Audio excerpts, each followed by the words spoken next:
જો તમારી પાસે પણ આવા જૂના jeans pant, salwar, leggings, harem, night pant, લેંઘા કંઈ પણ જૂના કપડાં હોય તો તેના આજના વિડીયોમાં આપણે જોરદાર એવા આઈડિયા જોવાના છીએ જે કોઈ પણ સહેલાઈથી બનાવી શકે છે, સિલાઈ મશીન વગર પણ તે બનાવી શકે છે। તો ચાલો શરૂ કરીએ વિડીયો। તો આઈડિયા નંબર 1 જોઈએ। તેના માટે મેં અહીં એક જૂનું જીન્સનું પેન્ટ લીધેલું છે। આ રીતે પેન્ટને આપણે અહીંથી કટ કરીશું। જુઓ, આ રીતે પેન્ટને આપણે કટ કરી લેવાનું છે। આ રીતે બંને પાયચા કટ કરી લઈએ આપણે। ત્યાર પછી આ જે સિલાઈવાળો ભાગ છે તેને આપણે રિમૂવ કરી દઈએ, તેમાંથી કાપી લઈએ। ત્યાર પછી જુઓ, આ રીતે એક પાર્ટ લઈ અને આ સિલાઈવાળો ભાગ જે છે ત્યાંથી આપણે કાતરની મદદથી આ રીતે કટ કરી દઈએ। જુઓ, આ હું તમારી સાથે એવા આઈડિયા શેર કરી રહી છું ને જે સહેલાઈથી કોઈ પણ ઘરે બનાવી શકે છે। જુઓ, ત્યારબાદ તેને આ રીતે ફોલ્ડ કરી અને આપણે એક સીધો આકાર કટ કરવાનો છે। તો જે પણ આ વધારાનો જે પાર્ટ દેખાય છે તે બધું આપણે કટ કરી દઈશું। જુઓ, આ રીતે કટ કર્યા પછી આપ જોઈ શકશો કે આપણી પાસે એક લંબચોરસ આકારનો ટુકડો રેડી થઈ જશે। આ રીતે આપણે સીધું પ્લેન કટ કરી, પ્લેન કાપડ જોઈએ છે, બરાબર।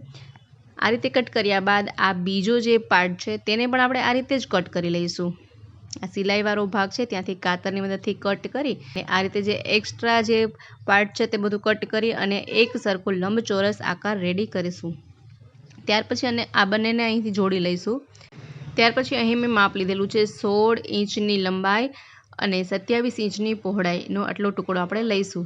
તે મુજબ આપ કટ કરી લઈશું। તેને આપણે સાઈડ પર રાખી દઈએ। પછી આ જીન્સનો જે વધારાનો પાર્ટ હતો ને તેમાંથી આ બંને ખિસ્સા આપણે કાઢી લેવાના છે। આ રીતે બંને પોકેટને આપણે કાઢી લઈશું। તે સિવાય તમારા પાસે બીજા કોઈ જીન્સના પેન્ટ વધારાના હોય તેમાંથી પણ આ રીતે પોકેટ તમે કાઢી શકો છો। આ રીતે મેં 2 જીન્સના પેન્ટના પોકેટ લીધેલા છે। ત્યાર પછી આપણે જે આ સરફેસ રેડી કર્યો છે ને તેના પર આ રીતે આપણે આ ખિસ્સાને ગોઠવી દઈએ। જુઓ, આ રીતે આપણે ખિસ્સાને રાખી દઈએ। ત્યાર પછી તેમાં સિલાઈ લગાવી લઈએ। અહીં પણ આપણે હાથેથી જ સિલાઈ લગાવીશું। આ રીતે સોય દોરાની મદદથી આપણે સીવી લઈએ। જીન્સનું કાપડ ખૂબ જાડું હોય તો તે સિલાઈ મશીનમાં સારી રીતે સિલાઈ ન થઈ શકે, તો આ રીતે આપણે સોય દોરાની મદદથી આપણે સિલાઈ કરી લઈએ। જુઓ, આ રીતે બધા જ ખિસ્સાને સીવી લઈએ। જો બધા જ ખિસ્સા અહીંયા મેં સીવી લીધેલા છે અને ત્યાર પછી એક આપણે હેંગર લઈએ। હેંગરને આ રીતે તેમાં રાખી તેને ઉલટાવી અહીં પણ આપણે સિલાઈ કરી લઈશું અને ત્યાં પણ આપણે આ રીતે સોય દોરાની મદદથી હાથેથી જ સિલાઈ કરીશું।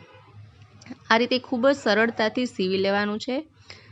જો સરસ રીતે સીવાયા બાદ હું તમને આનો ઉપયોગ બતાવી રહી છું। જો આ રીતે આપણે સીવી લેવાનું છે। ત્યાર પછી રેડી છે આપણી પાસે સરસ મજાનું એક ઓર્ગેનાઇઝ। જુઓ, તેમાં તમે કંઈ પણ વસ્તુ રાખી શકો છો। પર્સ છે, કાતર છે, દાંતિયા છે, ચશ્મા છે, જે પણ વસ્તુ હોય ને આપ હેંગ કરી શકો છો અથવા તો કોઈ પણ કામના કાગળ રાખી શકો છો। આ રીતે તમે તેને ઉપયોગમાં લઈ શકો છો।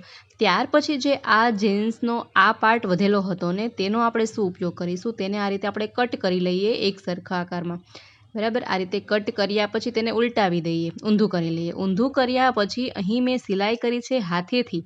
આ રીતે આપણે હાથેથી સોય દોરાની મદદથી જ તેને સીવી લઈએ। સિવાઈ ગયા બાદ જુઓ, તેને આ રીતે આપણે ફોલ્ડ કરીએ। આ રીતે આ આકારમાં તેને રાખીએ। પછી અહીંથી 3 ઇંચનું માપ લેવાનું છે। આ રીતે 3 ઇંચના માપ પર નિશાન લગાવી બંને સાઈડ અને ત્યાં આપણે સિલાઈ કરી લઈએ। ત્યાં પણ આ રીતે આપણે સોય દોરાની મદદથી જ આપણે સિલાઈ કરી લઈશું। બંને બાજુ આ રીતે 3 ઇંચના ખૂણા પર આપણે સોય દોરાથી સીવી લઈએ। સિવાઈ ગયા બાદ જો ફરી આ બીજી બાજુ પણ આપણે આ રીતે સોય દોરાથી સીવી લઈશું। સરસ રીતે સિવાઈ ગયા બાદ તેને હવે આપણે સવડું કરી લઈએ। જો સવડું કર્યા પછી એવું સરસ એક ઓર્ગેનાઇઝ બનીને રેડી થઈ જશે। આ ઓર્ગેનાઇઝને વધુ મજબૂતી આપવા માટે આ રીતે તમે નીચે કાર્ડબોર્ડ રાખી શકો છો। કોઈ પણ પુઠ્ઠું હોય ને તે રાખી શકો છો અથવા એમ પણ એમનો ઉપયોગ કરી શકો છો। ત્યાર પછી આમાં તમે તમારી દરેક એન્કલ, લેગીસ અથવા તો કોઈ પણ કપડાં રાખી શકો છો। કોઈ પણ રીતે ઉપયોગમાં લઈ શકો છો। ત્યારબાદ આ ચારેય ખૂણાને આપણે અહીંથી આ રીતે આપણે સોય દોરાથી થોડું સીવી લઈએ જેથી કે તે મજબૂતાઈ પકડે અને તેનો સરસ એક ચોરસ આકાર આવી શકે। જુઓ, આ રીતે તેને આપણે સીવી લઈશું। ત્યાર પછી તમે આને હેંગ કરવા માંગતા હોય, લટકાવવા માંગતા હોય તો જૂના શર્ટની બાયના આ રીતના જે કફનો પાર્ટ હોય છે ને તેને કટ કરી લઈશું। જૂના શર્ટના પણ ઘણા બધા ઉપયોગ મેં તમને બતાવ્યા છે વિડીયોમાં, તો ચેનલ પર તમે તે વિડીયો પણ જોઈ શકો છો। તેના માટે મેં એક અલગ વિડીયો આપેલો છે। તો આ રીતે કફનો પાર્ટ લઈ અને તેને હેંગરમાં આ રીતે બટન બંધ કરી અને આપ લટકાવી પણ શકો છો। જુઓ આ રીતે તેને ઉપયોગમાં લઈ શકો છો।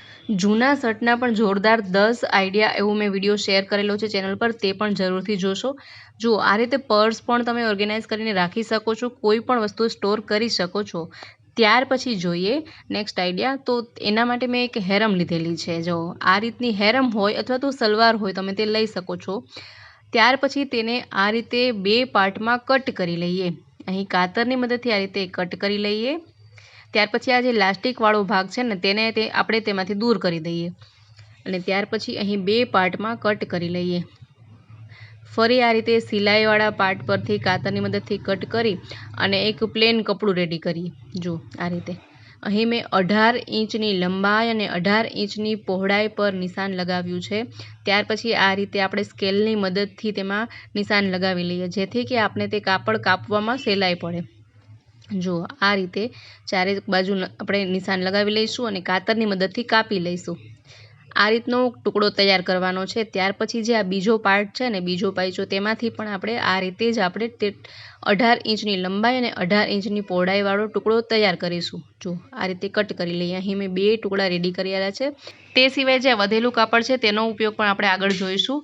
આ સલવારમાં પોકેટનો પાર્ટ હતો તો તેને આ રીતે મેં કટ કરી લીધેલો છે। જો અહીં પોકેટની આપણે કોઈ જરૂર નથી, તો આ રીતે 2 ટુકડા રેડી કરવાના છે અને તેને આ રીતે ગોઠવીએ।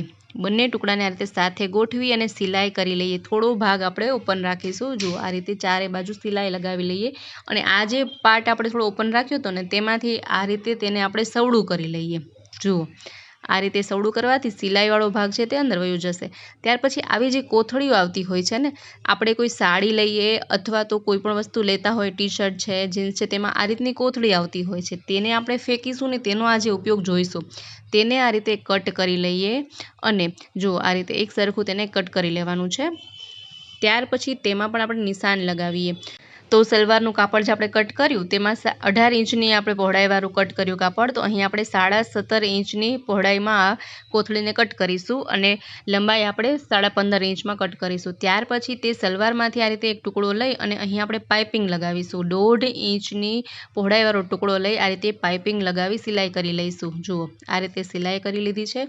ત્યાર પછી આપણે ચેન લઈશું આ રીતે, અને ચેનને પણ આની સાથે આ રીતે આપણે સિલાઈ કરી લઈશું, જોડી લઈશું। જુઓ આ રીતે જોડી લેવાની છે, સિલાઈ કરી લેવાની છે। અહીં મેં સિલાઈ કરી લીધી છે। ત્યાર પછી આપણે જે આ સલવારનો ટુકડો કટ કર્યો છે ને તેને પણ આ રીતે અટેચ કરી દઈએ તેની સાથે અને તેને આ ચેનના બીજા પાર્ટ સામે આમાં સિલાઈ કરી લઈએ। જુઓ અને અહીં મેં રનર પણ એડ કરી દીધું છે। આ રીતે બંને બાજુ સિલાઈ કરી લઈએ। ત્યાર પછી આ કોથળીને આ રીતે ઉલટાવી અને કાપડ પર રાખી દઈએ અને ફરી ત્રણેય બાજુ સિલાઈ કરી લઈએ। આ રીતે સરખી રીતે સારી રીતે ગોઠવી અને ત્રણેય સાઈડ આપણે સિલાઈ કરી લઈશું। જુઓ સિલાઈવાળો ભાગ અંદર રહે એ માટે આપણે કોથળીને ઉલટાવી અને આ રીતે સિલાઈ કરવાની છે, જેથી તેને સવડી કરતાં સિલાઈનો ભાગ છે જે અંદર રહેશે। જુઓ આ રીતે પછી તેને સવડી કરી લઈએ। આ રીતે ચેન થોડી ખોલી અને તે આપણે આ કોથળીને સવડી કરી લઈએ।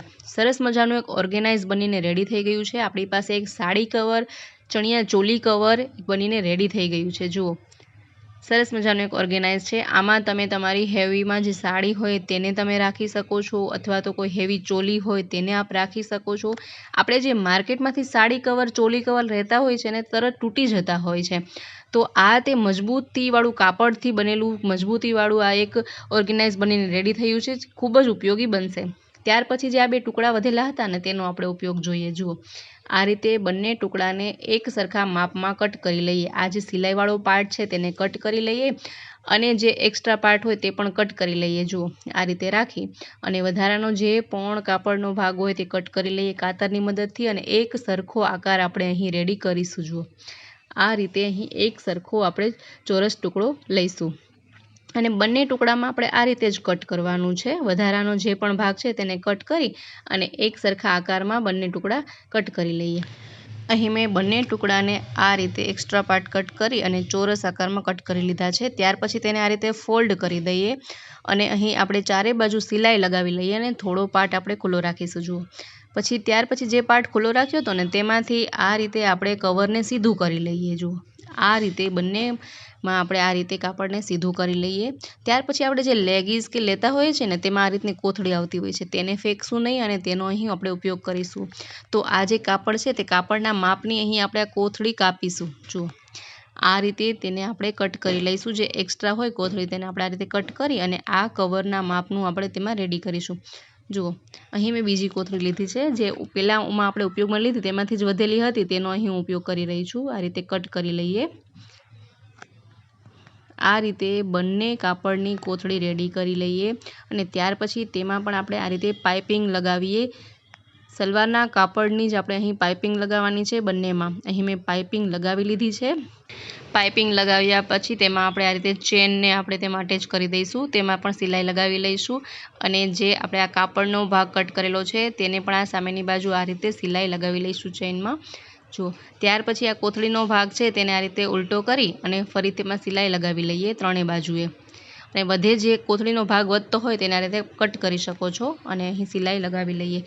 બંને પાઉચમાં એ જ રીતે આપણે સિલાઈ લગાવીશું। જુઓ સિલાઈ લગાવ્યા બાદ આ રીતે તેને સવડું કરી લઈએ। સવડું કર્યા પછી આપણી પાસે બે સરસ મજાના પાઉચ બનીને રેડી થઈ ગયા છે। જુઓ આમાં તમે કંઈ પણ સ્ટોર કરી શકો છો। તમે કંઈ બહાર જતા હોય તો તેમાં તમારો મેકઅપનો સામાન આમાં તમે રાખી શકો છો। ફાઉન્ડેશન છે, ફાઉન્ડેશન, સીરમ, મેકઅપ બ્રશિસ છે, કોમ્પેક્ટ પાવડર આ રીતે તમે લઈ જઈ શકો છો, અથવા તો તમે તેમાં જ્વેલરી રાખી શકો, દાંતિયા રાખી શકો, બ્રશ રાખી શકો, એ રીતે તમે કોઈ પણ સામાન આમાં રાખી શકો છો, સાથે લઈ જઈ શકો છો ટ્રાવેલિંગમાં। આ મેં એક આઈડિયા શેર કર્યા છે, તમે કોઈ પણ વસ્તુ જે તમને ઉપયોગી હોય તમે આ રીતે સાથે રાખી શકો છો। તો આપણે આ એક સલવારમાંથી 3 કવર બનાવ્યા છે, ચોલી કવર કહી શકાય, સાડી કવર અને 2 પાઉચ બનાવ્યા છે। તો મિત્રો આશા રાખું છું કે આ વિડીયો તમને ખૂબ જ પસંદ આવ્યો હશે। જો વિડીયો પસંદ આવ્યો હોય તો વિડીયોને જરૂરથી લાઇક કરો, શેર કરો, તેમજ અમારી ચેનલ પર જો નવા હોય તો ચેનલને સબસ્ક્રાઈબ જરૂરથી કરો। ફરી મળીએ એક નવા વિડીયોમાં નવા જ આઈડિયા સાથે, નવા જ ક્રિએશન સાથે। ત્યાં સુધી જોતા રહો અમારી ચેનલ બી ક્રિએટિવ।